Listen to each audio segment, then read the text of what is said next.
I'm a very scared person when it comes to paranormal stuff since young. I'll be the most interested person to join in for a horror movie or a spooky story, and end up with the bed lights on. I can't be alone in the dark, and I have to have my house door open if I'm alone. Although I'm scared as hell, I've never really encountered any paranormal incidents. I don't want to anyway, until the story I'm about to tell. Probably one when I was young, which I don't know if it was really a ghostly incident.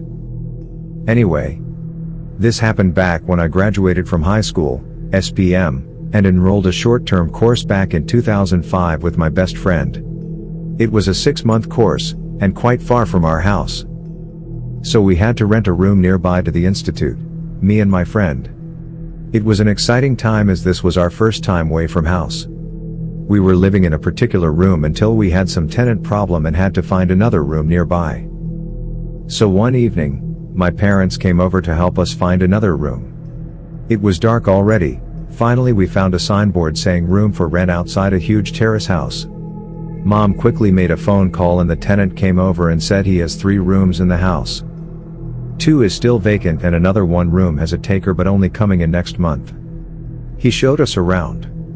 The house was huge, although it needs some cleaning. We were okay with it out of desperation. The next day, we had some major cleanup done to the house. And finally we went out to have a look around the house as well. It was dark the night before. Then, we found there's a cemetery right at the backyard. The nearest one is even touchable, that near.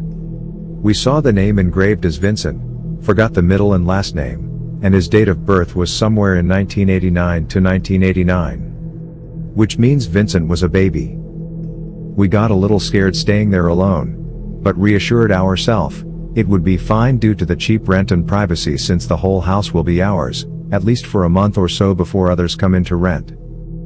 So the main incident happened one night when we came back from our class, took a shower and roaming around the house. All the doors of the room and kitchen are always closed. We were touring around the house peeking into the huge kitchen, the other rooms. Soon we got bored and wondering what to do as it was still early to sleep in.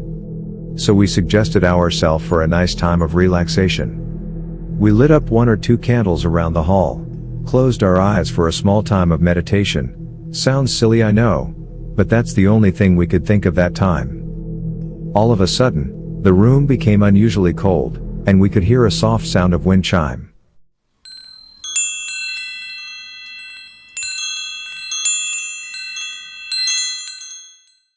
It wasn't normal. The chill feeling was the most scariest feeling I've ever felt. Both of us opened our eyes, and immediately saw the scared look on both our faces. Spontaneously, we ran into our room and closed the door. My friend even managed to blow out the candles. We stared at each other without talking for a while, wondering what in the world did we just encounter. We were both wondering how the wind could have came in as all our doors and windows were tightly shut. My mom strictly ensured that. Soon after a while, we got tired and slept off. In the middle of the night, I was awakened by a loud bang on our room door. I got up in shock thinking I was dreaming. Turned out my friend was also awakened by the same noise. I could still feel the goosebumps while I'm writing this. We sat up on our beds listening again for any other sound. And to our greatest horror, we heard someone walking outside our rooms wearing my slippers. Back and forth in front of our room continuously. Now we know it was my slippers as my slippers give a squeaking water noise when walked on since we use it to the bathroom. My friend got so freaked out and jumped to my bed and we ended up sleeping, don't know how, in one bed holding my Bible, and my friend with her Quran. Trust me, we were that scared. 2 girls in a huge lonely house hearing noises out of the room is no joke. There was no way anyone can walk in the house without noticing. And it's quite noisy to open the main door, which is locked inside with our own lock that my mom bought. Which means even the tenant can't come in. The next day we woke up and started to get ready like normal. The daylight seemed to have cured our fear. We went out of the room to take our bath, and saw both of our slippers were thrown here and there. That means, someone did use the slippers. That was the only incident that occurred at the place. We stayed in for another month or so, and managed to get another room to rent just 3 houses away. The tenant told us that the previous house we stayed in do have a lot of disturbance and no one has stayed there more than 2 or 3 months.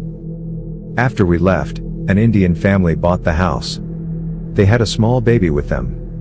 One day, our new tenant told us the new Indian family is having a cleansing prayer in that house as there are a lot of disturbance and the baby keeps crying. That was my experience.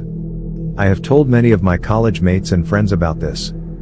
Some took it seriously, some didn't, but this really happened. And both me and my friend will never ever forget that.